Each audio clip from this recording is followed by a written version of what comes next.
கடந்த 18 சீசன்களாக கோப்பையை வெல்ல போராடி வந்த ராயல் சேலஞ்சர்ஸ் பெங்களூர் அணிக்கு இந்த ஆண்டு கோப்பை கிடைத்துள்ளது. இதன் மூலம் தங்களது 18 வருட தவத்தை கலைத்துள்ளனர். ரஜத் பட்டிதார் தலைமையில் ஆர்சிபி தங்களது முதல் ஐபிஎல் கோப்பையை வென்று சாதனை படைத்துள்ளனர்.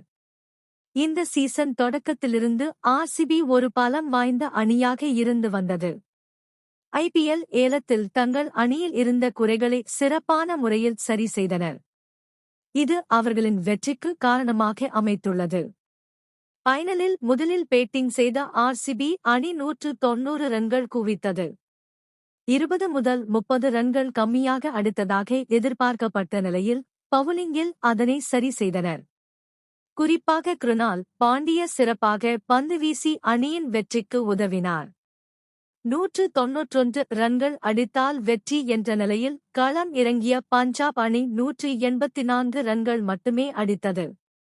முக்கியமான கட்டத்தில் சில வீரர்களின் விக்கெட்களை இழந்ததால் பஞ்சாப் அணியால் வெற்றி பெற முடியவில்லை.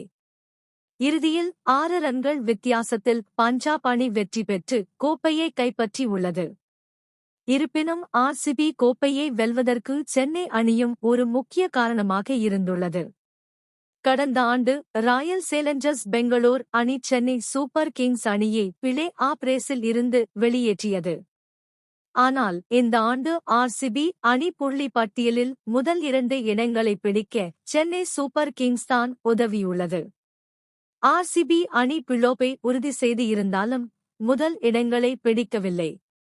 மறுபுறம் சென்னை சூப்பர் கிங்ஸ் ஐபிஎல் 2025 இல் முதல் அணியாக பிளே ஆஃப் ரேஸில் இருந்து வெளியேறியிருந்தது. சென்னை அணி தங்களது கடைசி லீக் போட்டியில் குஜராத் டைட்டன்ஸ் அணிக்கு எதிராக விளையாடியது. அப்போது குஜராத் அணி புள்ளி பட்டியலில் 18 புள்ளிகளுடன் முதலிடத்தில் இருந்தது. இந்நிலையில் அந்த போட்டியில் சென்னை அணியுடன் வெற்றி பெற்று இருந்தால் புள்ளி பட்டியலில் முதல் இடத்தை உறுதி செய்து இருக்கலாம். ஆனால் தோல்வியை தழுவியது குஜராத். அதே சமயம் ஆர்சிபி அணி 17 புள்ளிகளை பெற்றிருந்தது.